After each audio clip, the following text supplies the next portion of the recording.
Nanti supaya kita nggak repot dengan ucapan sekian banyak orang, ya. Nah, kemudian kenapa tadi dipahami dengan pemahaman para sahabat? Karena Allah Subhanahu wa taala menjadikan pemahaman para sahabat, metode para sahabat di dalam beragama itu sebagai standar ukuran kebenaran. Sebagai standar ukuran seorang mendapatkan hidayah itu adalah kalau mereka beragama, beriman, berakidah seperti beragama, beriman dan berakidahnya para ashabi Rasulullah sallallahu alaihi wa alihi wasallam.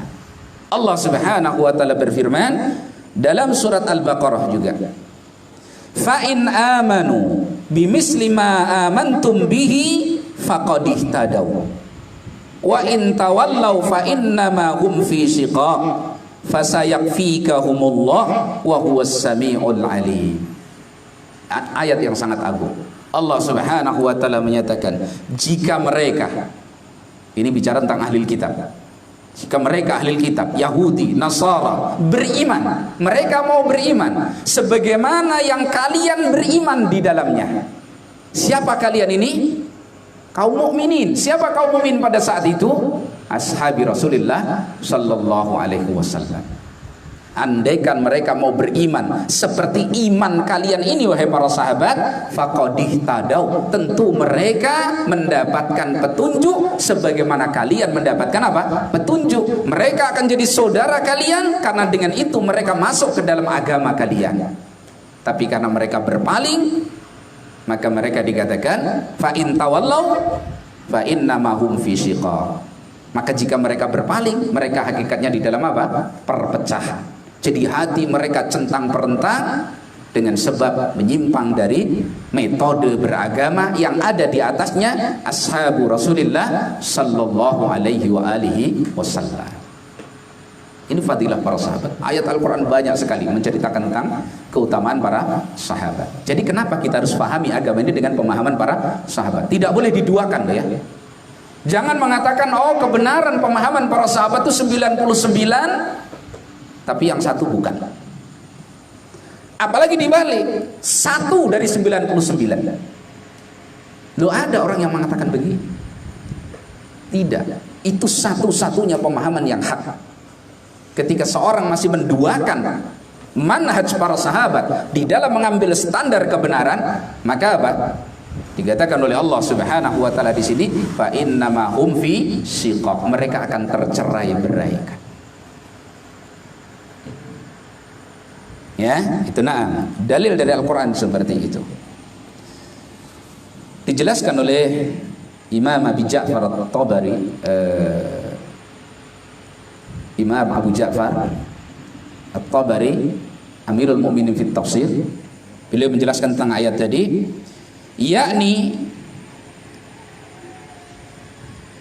yakni ta'ala dzikruhu biqaulihi, yang dimaksud oleh Allah Subhanahu wa taala dengan firman-Nya fa in amanu bimisli ma amantum bihi, jika mereka beriman semisal kalian beriman dengannya, fa in saddaqal yahudu wan nasara billah wa ma unzila ilaikum wa ma unzila ila Ibrahim wa Ismail wa Ishaq wa Yaqub wal asbat wa ma utiya Musa wa Isa wa ma utiya an-nabiyyuna min rabbihim wa aqarru bidzalika misla ma sadaqtum antum bihi ayyuhal mu'minun wa aqrartum faqad wuqifu wa rasidu.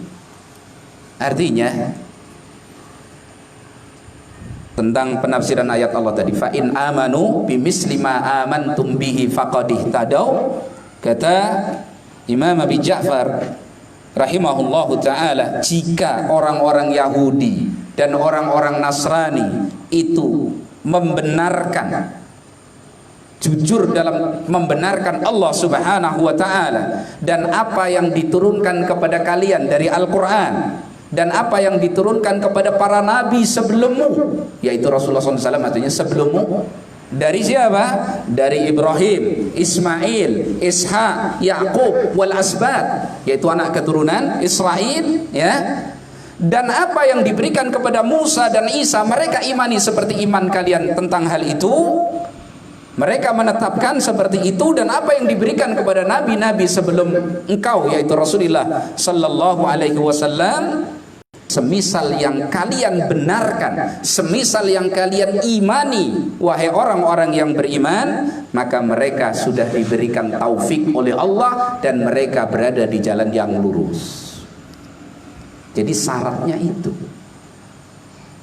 andaikan Yahudi dan Nasrani itu mau beragama dengan model dan metode beragamanya para sahabat di dalam bab-bab keimanan seperti itu, maka mereka mendapatkan petunjuk sebagaimana Allah memberikan petunjuk kepada para ashabi Rasulullah sallallahu alaihi wasallam. Maka ayat yang mulia ini, ma'asyiral ikhwah rahimani wa rahimakumullah, menjadi standar menjelaskan bahwa standar kebenaran itu adalah fahmus sahabat, pemahaman para sahabat, manhaj para sahabat di dalam beragama. Ya, itu na'am. Kemudian tentang para sahabat sebenarnya sangat banyak sekali dalil, di antaranya juga ayat Allah Subhanahu wa taala, was-sabiqunal awwalun minal muhajirin wal ansar walladzina ittaba'uuhum bi ihsanin radhiyallahu anhum wa radu'an wa a'adda lahum jannatin tajri tahtaha al-anhar khalidina fiha abada dzalikal fawzul 'adzim. Surat At-Taubah ayat 100. Ya, orang-orang yang terdahulu lagi awal dari generasi kaum muslimin, dari kalangan muhajirin dan ansar. Siapa mereka? Muhajirin dan ansar siapa mereka? Para sahabat. Para sahabat itu kalau gak muhajirin ya ansar. Yang menyiapkan negeri untuk ditempati hijrah, kaum ansar. Yang datang ke Madinah berhijrah, muhajirin dari berbagai tempat. Berarti yang dimaksud ayat ini adalah ashabi Rasulullah sallallahu alaihi wa alihi wasallam. Ya. Kemudian walladzina tabauhum bi ihsan, dan orang-orang yang mengikuti mereka, yaitu para sahabat, bi ihsan, dengan cara yang bagus. Jadi generasi setelah sahabat baru dikatakan bagus, baru dikatakan dapat ridho dari Allah kalau mengikuti metode beragamanya para as-sahabat. Begitu cara pendalilannya. Jadi manusia yang baik itu cuma dua. Manusia yang baik itu cuma dua generasi. Yang pertama, generasi para sahabat yang itu merupakan santri-santrinya Rasulullah sallallahu alaihi wasallam, pewaris langsung dari metode beragamanya Rasulullah sallallahu alaihi wasallam. Ini satu, namanya generasi yang matbu'un, generasi yang diikuti. Standar namanya, neraca, ukuran. Baru yang kedua, walladzina tabauhum bi ihsan. Semua generasi setelah para sahabat kapan dinilai baik? Kalau mengikuti metode beragamanya para sahabat. Walladzina tabauhum, dhamirhum kembali kepada as-sabiqunal awwalun minal muhajirin wal ansar. Yang dimaksud siapa? As-sahabat.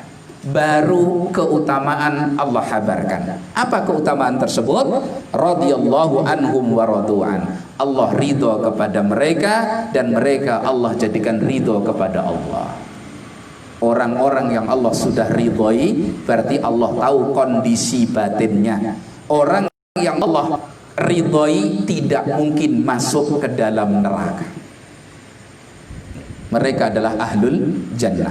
Orang yang sudah Allah ridhai berarti mereka di atas kebenaran. Jelas ya? Nah, kemudian Allah habarkan nikmat, wa a'adda lahum jannatin tajri tahtaha al-anhar khalidina fiha abada. Dan Allah siapkan untuk mereka surga yang mengalir di bawahnya sungai-sungai, mereka kekal di dalamnya. Dzalikal fawzul adzim, itu adalah keberuntungan yang sangat besar. Jadi ayat ini menjadi dalil kenapa kita harus mengambil pemahaman satu-satunya di dalam beragama, yaitu dengan pemahaman para sahabat Rasulullah sallallahu alaihi wa alihi wasallam. Jelas ya? Itu nah. Kemudian ayat yang berikutnya tentang fadilah para sahabat. Allah Subhanahu wa taala menyatakan dalam surat Al-Fat ayat 29, Muhammadur Rasulullah. Muhammad adalah Rasulnya Allah.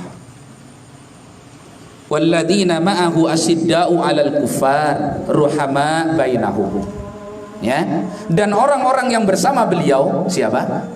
Para sahabat. Asyidda'u 'alal kuffar, mereka adalah orang-orang yang tegas terhadap orang-orang kafir, ruhama bainahum, kasih sayang di antara orang-orang yang beriman. Tarahum ruk'an sujjadan yabtaghuna fadlan minallahi wa ridwana simahum fi wujuhihim min atharis sujud. Hubungan mereka dengan Allah, kalian lihat mereka ruku', sujud, mereka mengharapkan keutamaan dari Allah Subhanahu wa taala dan keridhaannya. Kalian lihat tanda mereka ada di wajah-wajah mereka. Tanda di sini maksudnya bukan jidatnya hitam, bukan, tapi cahaya keimanan yang Allah letakkan di wajah-wajah mereka, bekas-bekas sujud, bekas-bekas wudu, cemerlangnya keimanan yang ada dalam batin mereka terpancar di wajah-wajah mereka. Jadi bukan dahinya yang hitam. Kalau menghitamkan dahi mudah, ya. Tenang. Kita lanjutkan ya ayat ini. Dzalika masaluhum fit Taurah. Itu permisalan mereka di dalam kitab Taurat. Jadi permisalan mereka dalam kitab Taurat itu orang para sahabat itu sudah disebutkan di kitab Taurat dulu. Sebelum datangnya orang manusianya, sebelum datangnya para sahabat, sudah Allah sebutkan sifat mereka di dalam kitab Taurat, bahwa mereka adalah generasi yang asyidda'u 'alal kufar, keras terhadap orang-orang kafir, tegas terhadap orang kafir, ruhama bainahum, kasih sayang di antara mereka. Ini permisalan di dalam kitab apa? Taurat. Sedang Taurat itu ditulis oleh Allah 40 tahun sebelum Adam diciptakan. Taurat ditulis oleh Allah berapa? 40 tahun sebelum Adam diciptakan. Jadi Taurat itu terima jadi, lengkap sudah semua. Beda dengan Al-Quran turun satu demi satu begitu. Taurat enggak.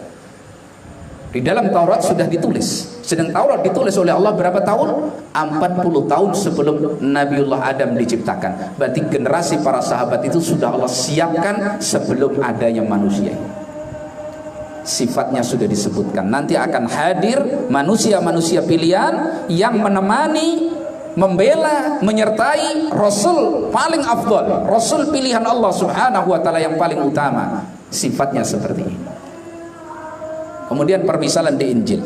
Wa mathaluhum fil Injil. Di dalam kitab Injilnya Nasara, Allah juga sudah sebutkan tentang sifat-sifat para sahabat. Kazar'in akhraja sat'ahu fa'azarahu fastaghlada fastawa ala suqihi. Ibarat tanaman yang tumbuh kokoh besar, kemudian rantingnya berkembang bagus, buahnya ini begitu kokoh di atas kelopaknya. Yu'jibuz zurra. Para petani kalau melihat tanaman ini takjub. Ahli pertanian melihat tanaman seperti takjub, ini tanaman kok hebat betul. Ini para sahabat. Permisalannya di dalam kitab Taurat seperti satu tanaman yang menakjubkan semua orang yang ahli pertanian. Saking indahnya, saking bagusnya, saking ledatnya dipandang. Ini ashabi Rasulullah sallallahu alaihi wa alihi wasallam. Kenapa Allah ciptakan generasi yang seperti ini? Kenapa Allah ciptakan manusia-manusia pilihan seperti ini?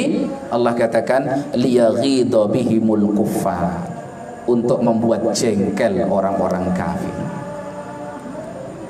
Maka salaf kita berdalil dengan ayat ini. Siapa yang jengkel, siapa yang benci kepada para sahabat, berarti mereka kafir. Ayat ini juga yang dipakai dalil oleh sebagian ulama akan kafirnya orang-orang Syiah Rafidah, karena mereka adalah orang yang sangat benci kepada para sahabat Rasulullah SAW. Sedang Allah ciptakan para sahabat liyaghidha bihimul kuffar, untuk membuat benci dan jengkel orang-orang kafir. Berarti yang jengkel kepada para sahabat satu atau lebih dari satu, apalagi kok mayoritas, sebagaimana dikerjakan oleh orang-orang Syiah, maka mereka tidak diragukan lagi adalah orang-orang yang kafir. Jadi para sahabat itu Allah adakan di muka bumi ini sebagai standar ukuran kebenaran beragama. Kembali kepada ayat yang awal tadi kita bacakan, fa in amanu bimisli ma amantum bihi faqad ihtadaw. Kalau mereka mau beriman sebagaimana berimannya kalian wahai para sahabat, mereka akan mendapatkan apa? Petunjuk. Apa kita tidak ridho dengan standar keimanan yang Allah pilihkan untuk kita sebagai tanda bahwa seorang itu mendapatkan apa? Hidayah dari Allah Subhanahu wa taala. Itu ya dalil-dalil kenapa kita harus merujuk kepada para ashabi Rasulullah sallallahu alaihi wa alihi wasallam. Dalil-dalil dari Al-Qur'an. Insyaallah nanti kita lanjutkan, kita sebutkan sebagian dalil-dalil dari sunnah Rasulullah sallallahu alaihi wasallam untuk semakin meyakinkan dan mengokohkan keimanan kita bahwa standar kebenaran adalah metode beragama dalam memahami Al-Quran dan sunnah Rasulullah SAW dengan satu-satunya metode pemahaman, yaitu pemahaman salaful ummah. Inilah yang disebut dengan manhaj salafil ummah. Ya, demikian wallahu a'lam. Insyaallah nanti kita lanjutkan ba'da shalah.